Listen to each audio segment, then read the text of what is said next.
తీవ్రవాదాన్ని కూకటి వేళ్లతో నిర్మూలించడానికి తమ ప్రభుత్వం కట్టుబడి ఉందని కేంద్ర హోంశాఖ మంత్రి అమిత్ షా పునరుద్ఘాటించారు. 2014 తర్వాత దేశంలో ఎలాంటి అతిపెద్ద తీవ్రవాద సంఘటనలు జరగలేదని తెలిపారు. ఢిల్లీలో నేటి నుంచి 2 రోజుల పాటు జరిగే తీవ్రవాద వ్యతిరేక సదస్సు 2024ను కేంద్ర హోంశాఖ మంత్రి అమిత్ షా ప్రారంభించారు. ఈ కార్యక్రమంలో అమిత్ షా మాట్లాడుతూ ఎన్ఐఏ ఇతర ఏజెన్సీల ద్వారా తీవ్రవాదానికి వ్యతిరేకంగా చేస్తున్న పోరాటంలో మెరుగైన ఫలితాలు సాధిస్తున్నామన్నారు. తీవ్రవాదానికి వ్యతిరేకంగా బలమైన యంత్రాంగాన్ని తయారు చేసినట్టు చెప్పారు.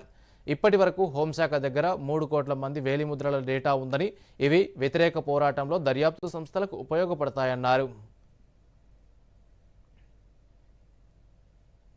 और पहले 2014 से ये 10 साल के अंदर मोदी जी के देश के प्रधानमंत्री बनने के बाद आतंकवाद के खिलाफ एक ठोस रणनीति लेकर भारत सरकार चली है।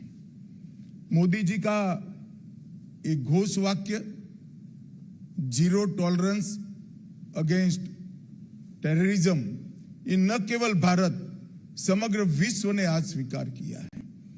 और ये 10 साल के अंदर भारत के अंदर टेररिज्म के खिलाफ लड़ने की एक मजबूत इकोसिस्टम खड़ी हुई है।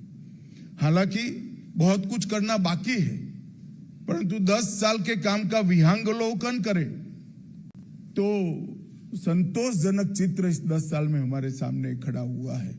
इस पर मैं बाद में बात करूंगा, परंतु इस प्रकार की कॉन्फ्रेंस बहुत उपयोगी है, क्योंकि हम सभी जानते हैं कि हमारे देश के संविधान ने लॉ एंड ऑर्डर को एक प्रकार से राज्यों का अधिकार माना है, राज्यों का मुद्दा माना है। लॉ एंड ऑर्डर राज्यों का अधिकार हो, मुद्दा हो, वो बहुत उचित निर्णय है और इसकी सराहना जितनी कम की जाए इतनी कम है, क्योंकि इतने बड़े देश में कानून और व्यवस्था सेंटर नहीं संभाल सकता, परंतु जहां तक आतंकवाद से निपटने का सवाल है, राज्यों की अपनी सीमाएं हैं।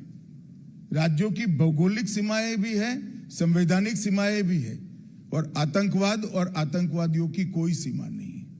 वो अंतर्राज्यीय भी षड्यंत्र करते हैं, अंतर्राष्ट्रीय भी षड्यंत्र करते हैं, और इसके खिलाफ अगर हमें सटीक तरीके से अपनी रणनीति बनानी है तो एनआईए का उपयोग कर इस प्रकार के सम्मेलनों से आतंकवाद को, नारकोटिक्स को, हवाला के काम को और कई प्रकार की अनेक गतिविधि जो देश की न केवल सीमा, अर्थतंत्र और कई प्रकार की सुरक्षाओं को खतरे में डालती है, इसके खिलाफ मजबूत लड़ने का तंत्र बनाना है।